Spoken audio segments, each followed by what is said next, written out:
é mergulhar. O Consa, No momento que a gente está acordando, o caos todo, gente. mas como toma, gente? Pode demais. No filme, essa luz do vulcão? Sobre o vulcão. Não, a luz é o vulcão? A luz é um pouco vulcão. Um pouco vulcão, né? Mas a coisa é muito terrível. É terrível. Eu aconselho vocês lerem um romance. Tem em português. Lamentavelmente traduzido em português de Portugal, aquela barra pesada, né? Já tem uma nova tradução agora. Já tem nova? Então eu aconselharia a gente até fazer junto essa leitura. Para entrar no Malcolm Lowry, entrar no Hegel, entrar nessa gente, que essa gente, toda essa gente, é essa questão. É ultrapassar os limites da consciência. Isso chama-se desumanizar. Tá certo? Isso seria o homem capturado pelo seu próprio aparelho de captura, no sentido de legislar no que é a filosofia. Nós estamos sempre limitados ao humano, né? Nós somos limitados ao humano. Agora, quando ele se refere a aparelho de captura, é nesse sentido. Aparelho de captura não seria exatamente isso, só que está aqui. Eu voltaria para falar um pouco da aparelho de captura. Foi entendendo bem essa aula? Assim que eu estou dizendo? Vocês estão firmes no que eu estou dizendo? Tá? Um mergulho nessa luz, eu vou dar na próxima aula para vocês, de uma clareza total, vocês vão entender tudo isso. Essa luz pura, essa luz caótica, chama-se plano de imanência. Plano de imanência. Isso daqui é sensacional que vocês vão compreender com isso daqui. Nesse plano de imanência, eu não posso ir mais longe aqui, Luiz Alberto, Narciso, que é principalmente vocês dois, é o que vai se chamar inconsciente. Eu não posso ir mais longe desse momento aqui. Viu? É um inconsciente fora da consciência. Fora de estrutura psicológica, qualquer estrutura psicológica.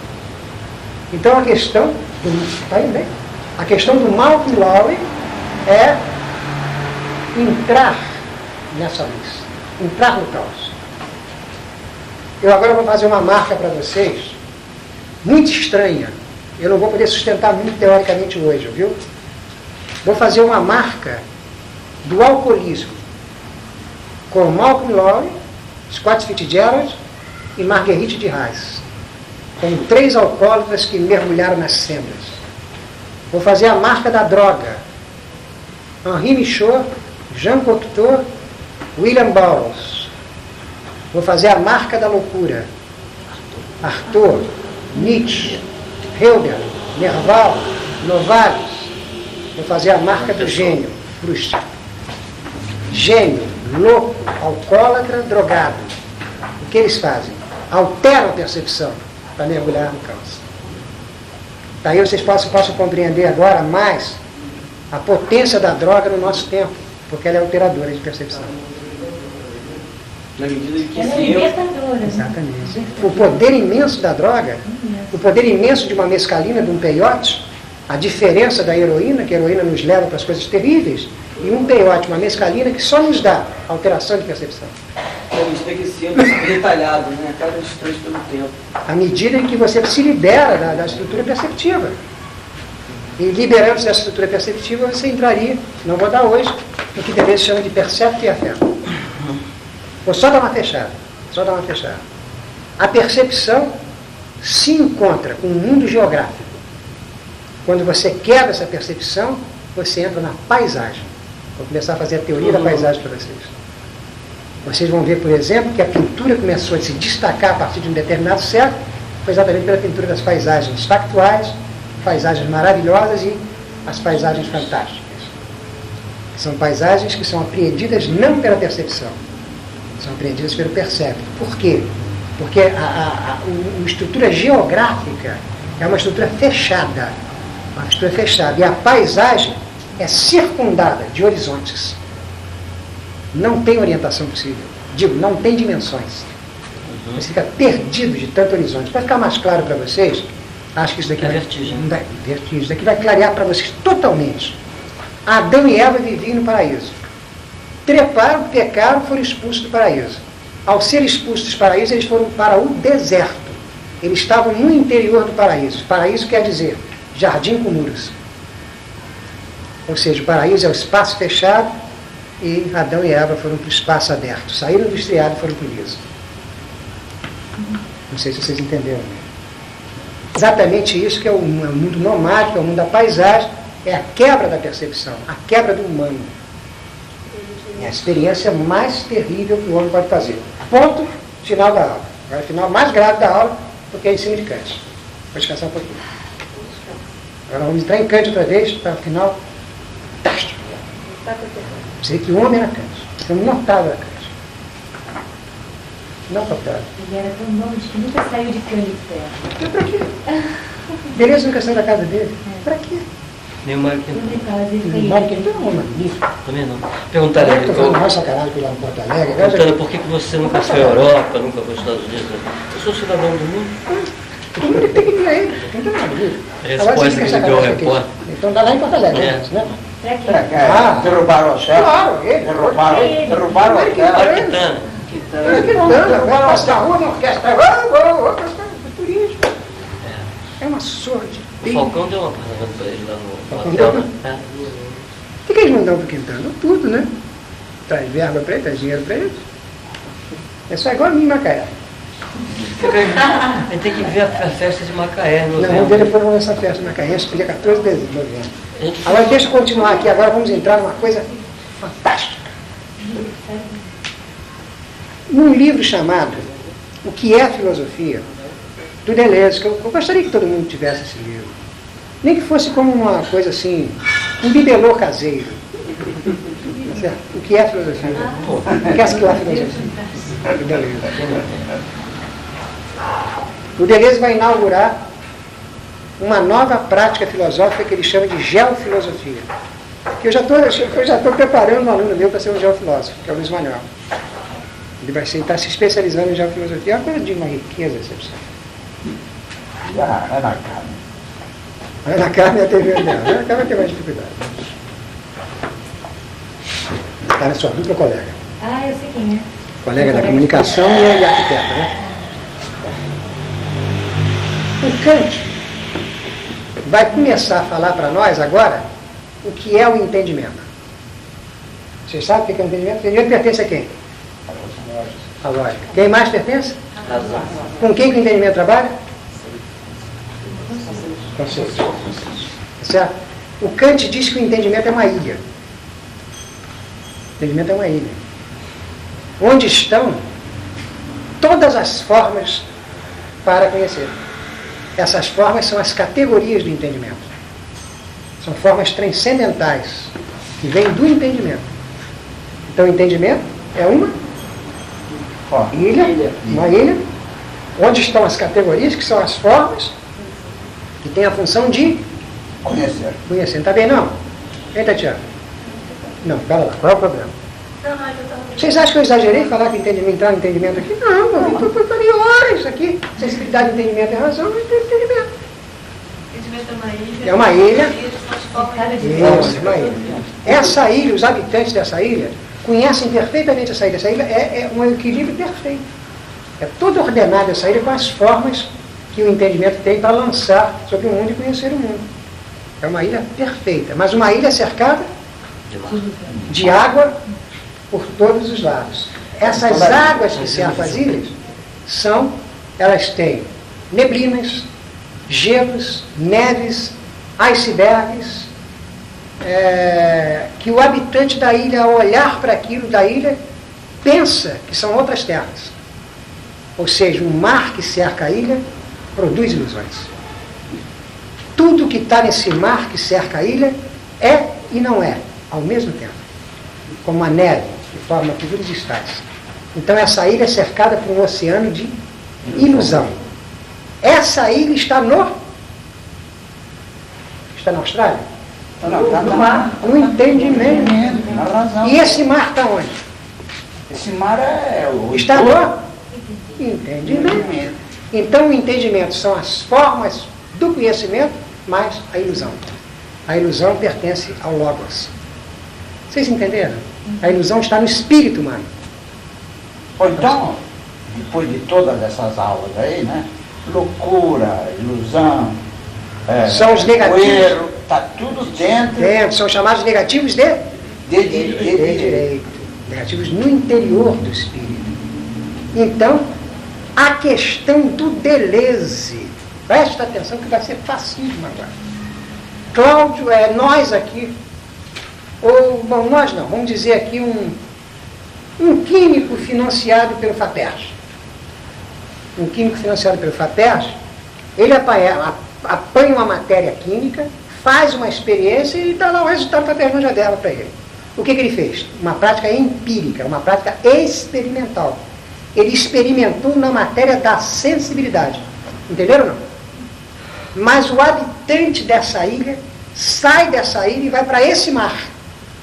Quando ele vai para esse mar, ele faz uma experiência onde? No transcendental. Chama-se empirismo transcendental. Empirismo transcendental não é experimentar no mundo, é experimentar nesse mar. Não sei se entenderam. Não?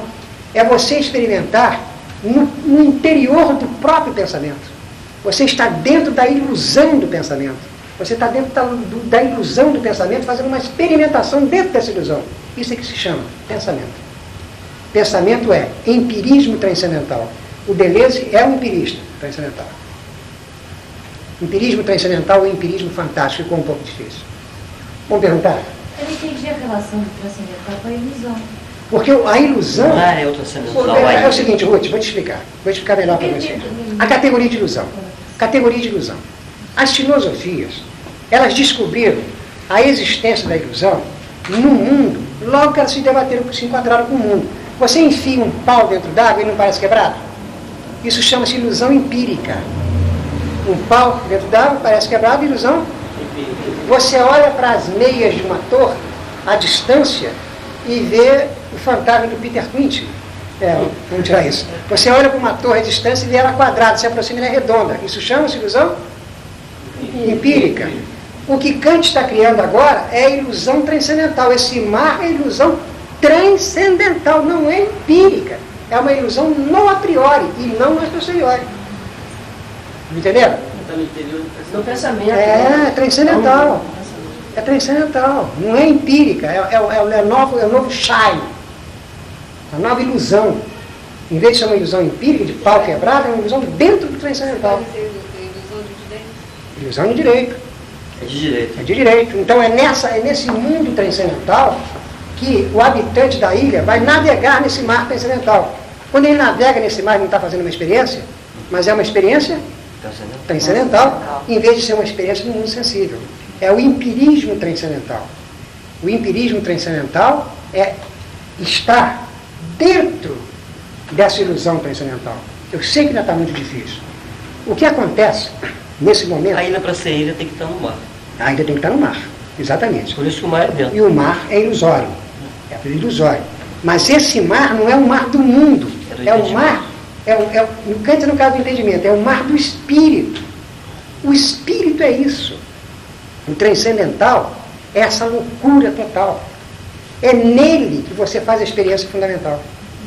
A experiência do pensamento. O pensamento não é uma faculdade, como Platão nos ensinou, apaixonada pela verdade. O pensamento é esse mar enlouquecido. Isso que é o pensamento. Por isso que o Arthur dizia, eu não consigo pensar. Pensa como com esse mar louco? Está muito difícil, não está? E aí, que tipo de experiência que é feita aí? A experiência do pensamento. Essa que é a experiência do Mergulhar pensamento. no virtual, na paisagem. Isso. Você mergulha no virtual.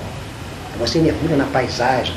Você mergulha em mundos completamente diferentes dos que você tinha até então. É a experiência mais terrível. É mergulhar no caos. Os habitantes da ilha, se quiserem passar por esse mar, tem que mergulhar no caos. E só mergulhando no caos, eles pensam. Que já ele não é intermediado pela sensibilidade. Por isso que é no caos direto. Não, exatamente. Não tem a forma Exatamente. Essa é a nova ontologia, a ontologia da modernidade. É o mergulho no caos. Mergulho no caos. Não é um caos empírico. Nada disso. Nada disso. É o caos transcendental. Vamos voltar a isso, né? O caos empírico e o caos transcendental também, afinal de contas, não se... Não é um antagonismo do Bergson? Creio muito. Mas você está no transcendental. É isso que é o fundo da importante. natureza e o fundo. Nós entendermos essa questão transcendental. Eu acho que eu cheguei a um ponto máximo hoje. Eu fui de uma felicidade extremada nessa aula. Porque eu acho que a introdução do Malcolm Lowry serviu muito. Embora o Malcolm Lowry eu não consiga explicar pelo Kant, só vai conseguir explicar pelo Bergson. Vocês vão compreender o Lauro pelo Bergson. Eu vou conseguir explicar o Hölderlin pelo Kant. Esse eu vou conseguir explicar pelo Kant. Porque o que acontece em filosofia, o que aconteceu com Kant foi o seguinte. Eu não vou dar bem para vocês, viu? O Kant não fez a morte especulativa de Deus? Eu não disse que depois ele faz a ressurreição prática? Ou não falei? Não falou? Falei, Tatiana? O que você foi? O que foi? É ressurreição prática. Então, o Kant mata Deus e depois ressuscita Deus. Tá certo? Dizem que o povo judeu afastou-se de Deus e dos homens. Hölderlin vai ser o representante do povo judeu. Hölderlin vai ser a saída do kantismo. O que quer dizer isso? Quando Kant escreve a obra dele, vai gerar, depois do Kant, Fichte, Schelling, Hegel, que vão dar um caminho para o kantismo. Vem os neos-kantianos, que é a escola de Marburg, e dão um caminho para o Kant. E vem o Hölderlin e dá outro caminho. É porque Kant ficou engasgado. A obra dele se engasga, não se resolve. E a posição do Deleuze é que Hölderlin é que vai tirar o engasgo kantiano. E Hölderlin é exatamente aquele que vai mergulhar nesse mar pensamento. É isso que eu posso dizer para vocês hoje, de uma aula notável que vocês receberam hoje. Notável. Notável. A gente poder penetrar nesse mundo, né? Dessa maneira que nós estamos fazendo, com Kant fresquinho no coração. Né? Repete como, assim, mais devagar, como é que se dá a ressurreição de Deus. Eu não dei essa aula. Você não deu, você falou rapidinho. Nessa aula não deu. Pode falar um pouquinho? Posso. Eu vou dar essa aula para vocês. O que acontece não, mas ele passou rápido hoje. O que acontece é o seguinte. Deus ressuscitou, não disse? Deus vai ressuscitar. Deus vai ressuscitar. Eu não posso dar com precisão. Posso dizer alguma coisa para vocês. Com precisão, não. Precisão é impossível. É porque... eu vou contar uma pequena história para terminar essa aula. Então, eu vou tomar um copo d'água. Tá? Não, um copo d'água aqui. Vou fazer uma pequena história. Eu posso dizer que a percepção é uma ilha no mar de luz? A percepção também é uma ilha no mar de luz? Pode. Você está usando aí uma linguagem bergsoniana, mas é isso. Sensório motor. É isso. Você sabe o que acontece? Antes de eu entrar na aula, os esquemas sensório-motores, em nós, eles são despóticos. Eu vou falar muito sobre esquema sensório-motor para vocês. São despóticos, eles querem dominar mesmo e não permitem. Não permitem abertura para nada. Por isso eles nos escravizam. Os homens que conseguem confrontar-se com o esquema sensório-motor, para atingir, no caso, essa luz, atingir esse mar, eles se defrontam com a loucura, se defrontam com a morte. Olha, eu vou fazer duas coisas com vocês hoje, então. Eu vou tentar essa questão do Narciso, eu vou ter que contar uma historinha, para vocês entenderem, mas vou falar outra coisa para vocês. Quem conhece o Kirillov? Não conhece o Kirillov? Olha, vocês têm que conhecer o Kirillov. Eu tenho uma responsabilidade com vocês muito grande, vocês são meus alunos. Então vocês fazem o favor de comprar o livro do Albert Camus, Mito de Sísifo, comprarem um livro do Blanchot, Espaço Literário, e se tiverem coragem, lerem Os Demônios, do Dostoiévski. Eu acredito que vocês devam ter. Lerem também que seja os demônios 10 páginas por dia. Eu sei que ler os demônios é muito difícil. Vocês conhecerem Kirillov. Kirillov fez o suicídio lógico. Ele não se suicidou por paixão, por emoção, por nada disso. O suicídio dele tinha um objetivo único: provar que Deus não existia. Só isso. Não vou contar como é que é, porque senão vai perder muito tempo. Tá certo? Vocês sabem que nós temos, pelo que eu disse, 2 meios de morrer: pelo suicídio ou pelos outros meios. Suicídio ou os outros? Doença, assassinato, acidente. São esses 2 meios de morrer. Né? São os 2 meios. Insuportabilidade levada para o suicídio, né? No século passado, um autor chamado Xavier Bichat escreveu um texto sobre a morte. O que é a morte? E esse texto é tomado pelo Deleuze, foi tomado pelo Foucault, como o texto do homem moderno em relação à morte. O que eu estou dizendo para vocês? A morte para o homem moderno. Porque a morte, quem não leu deve ler o texto do Jean-Pierre Vernant, que é A Bela Morte ou O Cadáver Ultrajado, e A Bela Morte e a Morte de Aquiles. Esses 2 textos. Como é que os heróis gregos queriam morrer.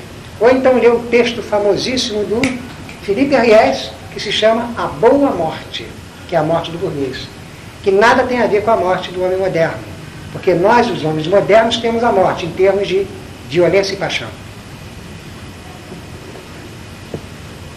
Não somos aqueles que queremos morrer na cama, à semelhança do burguês do século XVIII. A nossa associação com a morte é mais drástica, é mais trágica, mais dramática. Nós não queremos um doce câncer e um suave 6 meses na cama apodrecendo. Nós queremos uma coisa diferente.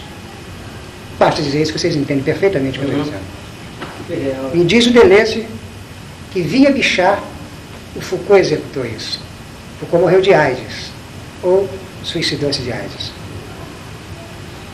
Entenderam? Tá? Então eu estou dizendo isso para vocês,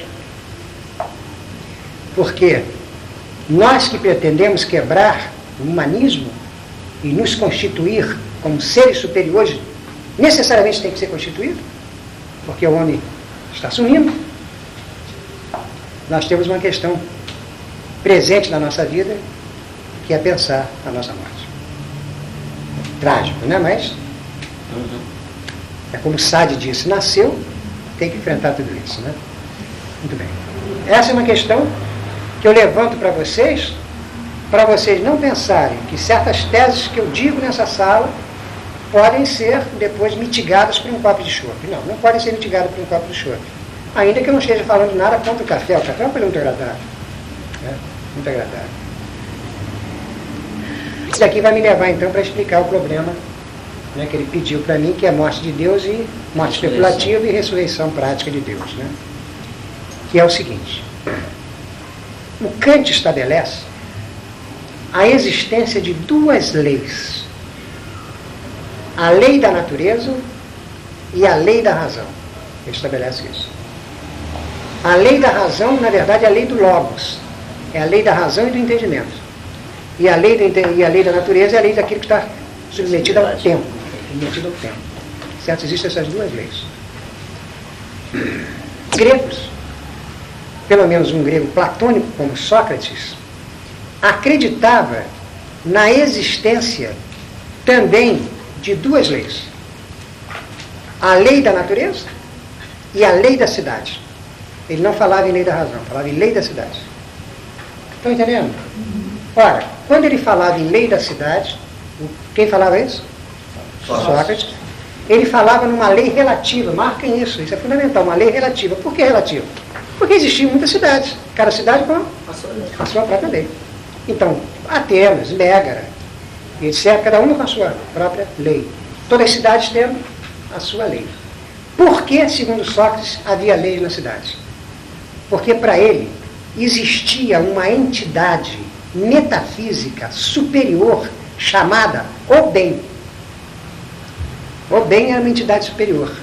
Se os homens conseguissem entrar em relação com o bem e entender o bem, eles teriam comportamentos inteiramente virtuosos. Mas como os homens não podiam alcançar o bem, seria necessário que as cidades constituíssem as leis para administrar a vida moral dos homens.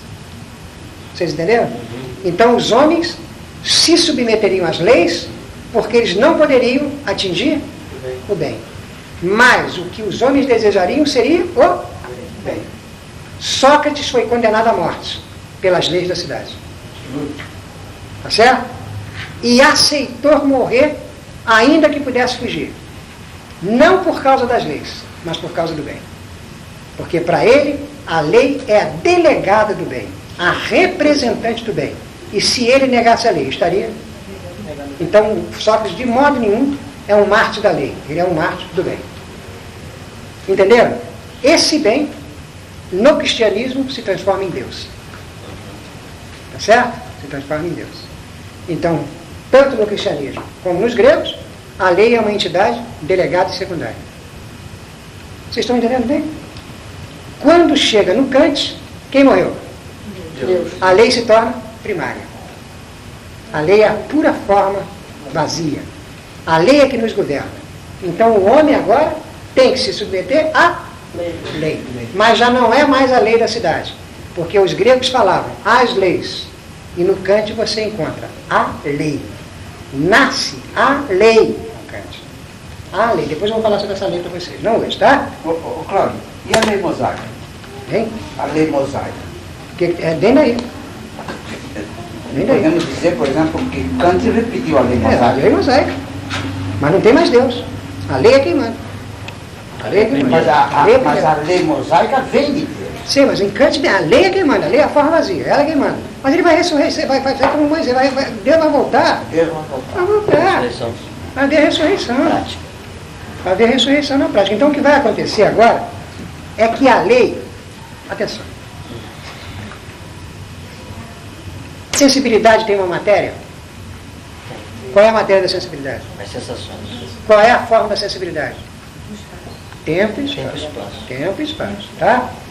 A lei está na razão. A razão é antes ou depois do tempo? Anterior ao tempo. Anterior ao tempo não há matéria, só há forma. Só há forma. A razão está antes do tempo? Então a razão é uma forma? A lei é sinônimo de razão. Lei e razão é a mesma coisa. Então a lei é uma pura e vazia. A lei é uma forma... Vocês entenderam? É uma forma pura e vazia. É essa pura forma e vazia que você tem que se submeter para ser livre. A liberdade em Kant é submissão à pura forma da lei. Pura forma da lei. Eu vejo essa pura forma vazia da lei nas práticas, na prática, porque parece que ela só tem existência no funcionamento dela, ela vazia, ela está sem conteúdo. Ela só tem funcionamento. Nós vamos depois explicar como é que essa lei funciona por Kafka. Não vou fazer isso hoje, é impossível. A obra de Kafka é para falar sobre essa. A obra de Kafka não funciona essa lei. A questão de Kafka é essa lei. Então essa lei é uma pura forma. vazia, inteiramente vazia. E você só tem liberdade se você se submeter a ela. É o máximo que eu posso dizer hoje sobre a lei. Agora, o Kant, quando chega a isso, ele vai fazer a ressurreição de Deus. Ressurreição de Deus. A submissão dessa lei é para entrar no reino de Deus. Deus vai ser ressurreto. Ressurreto é certo? Tá? Então, a única coisa que eu posso pedir a vocês é o seguinte. Uma barata só tem a lei da natureza. Um homem, porque tem razão, e a razão é uma forma pura anterior ao tempo, ele entra na pura forma da lei. Agora, é o máximo que eu posso dizer hoje, Narciso, é impossível.